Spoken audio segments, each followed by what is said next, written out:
স্বাগতম বন্ধুরা পাঁচমিশালি জীবনে আরেকটি ভিডিওতে। আমি সকালবেলা ঘুম থেকে উঠি, আমার সবজি বাগানে যাই, কিছু সবজি তুলি।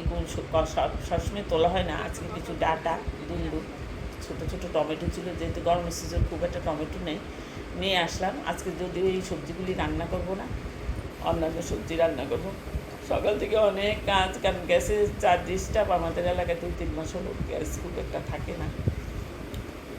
11টা বাজলে গ্যাসটা কমে যায়, খুব ফুল যায় না, সম্পূর্ণ যায় না, কিছু থাকে, তবে কোনো রেসিপি হওয়ার মতো থাকে না। ডাল অল্প আছে হয়তো, বা একটু টক রান্না করলাম, ছোটোখাটো ভাজি করলাম। আমি এইদিকে আমি কী কাজ করি সংসারে, আমার মহিলা কী কাজ করে আজকে তোমাদের মাঝে তুলে ধরছি।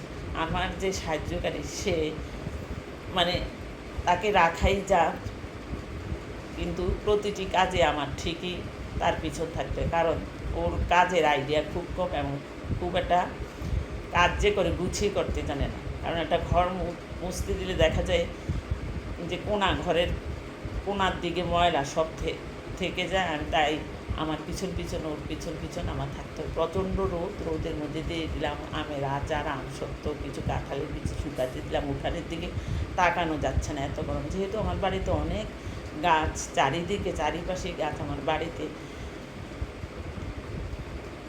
সবসময় পরিষ্কার রাখতে হবে। গাছের পাতা পরে, এবং এই আম কাঁঠালের সিজনে বিশেষ করে বৈশাখ জ্যৈষ্ঠ মাস আসলে আমার পরিশ্রম বেড়ে যায়।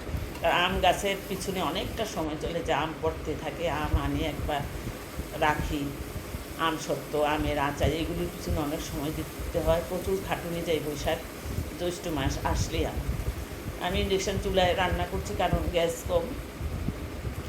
ইন্ডাকশান চুলায় মাগুর মাছ ভেজে নিচ্ছি, রান্না করবো ডালি কচু দিয়ে। তোমরা এটাকে কী কচু বলো জানি না, ঠিক ডালি কচু দিয়ে রান্না করবো।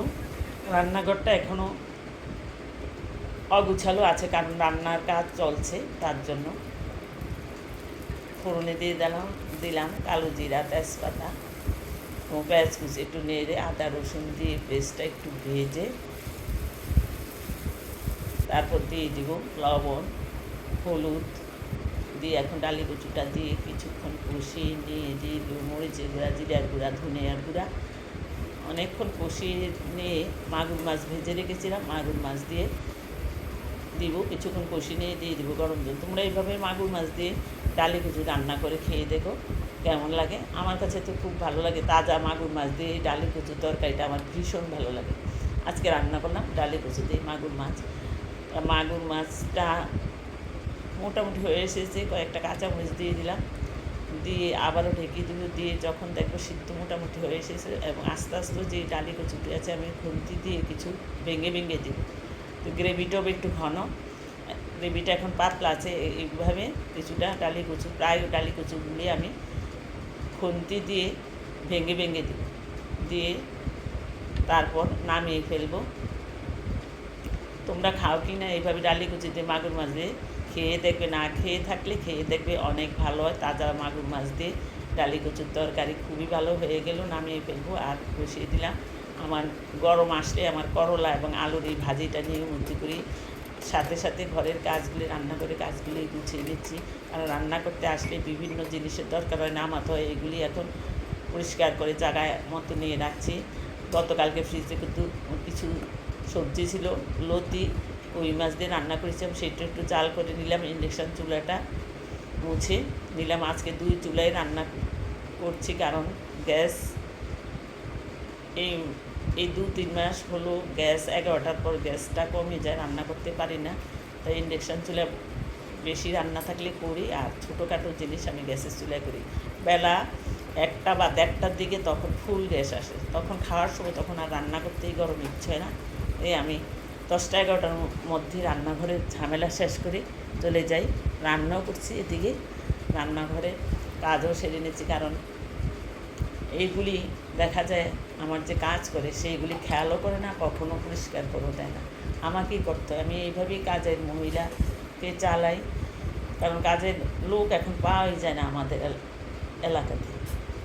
ওকে দিক এইভাবেই চলি।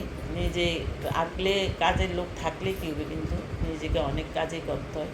যে রান্নাঘরে রান্না করার পর সব কিছু ধুয়ে মুছে জায়গা মতো সেট করে দিলাম, তারপরে চলে যাব আবার ওই মহিলার কাছে, যে বাইরের বেসিন আছে, বেসিন ধোবো।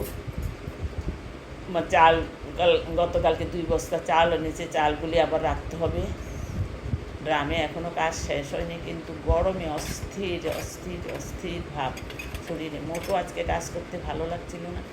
কখনো কখনো মনে হয় এই যে আর পারছি না আমি, এই গরমে অস্থির হয়ে গেছি। এই গরমে আর সহ্য হচ্ছে না আমার, গরমটা ভীষণ গরম ঘরে। আর বৈশাখ জ্যৈষ্ঠ মাস আসলেই আমার কাজের ঝামেলা বেড়ে যায়, কারণ আম কাঁঠালের দিনে অনেক কাজের ঝামেলা। যেহেতু আম গাছ আছে, প্রচুর আম পড়ে চারিপাশে, আম আনতে হয়, পাকা আম, কাঁচা আম, এগুলি এনে কিছু আম সত্ত্বা, কিছু আমের আচার, কখনো কখনো কখনো কখনো আত্মীয় স্বজনকে দেওয়া। এই একটা কাজ বাড়তি, একটা ঝামেলাপূর্ণ কাজ। আবার চলে গেলাম ঘরে, যেয়ে দেখি মহিলা কী করে। এর পিছন পিছন আমার কাজ করতে গেলে এর পিছন পিছন আমার ছুটতে হয়। যে এবার চলে যাব ঠাকুর ঘরে। পূজা দেওয়া হয়নি, পূজার থালা বাসন ধোয়া হয়নি এখনও। ঠাকুরের দরজাটা খুলে দিলাম, ঠাকুর ঘরের দরজাটা খুলে দিলাম। ঠাকুরের থালা বাসন ধুতে হবে। পূজাটা অবশ্য আমার হাজব্যান্ড দেয়, স্নান করে এসে সে পূজা দিবে।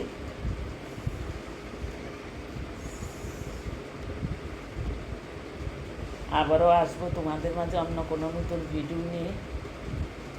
আর কে কোথা থেকে আমার নিয়মিত ভিডিও দেখো, প্লিজ লাইক কমেন্ট করে পেজটিকে এগিয়ে নিয়ে যাবো। আবার আসবো, ততক্ষণ ভালো থাকবে, সুস্থ থাকবে, বাই।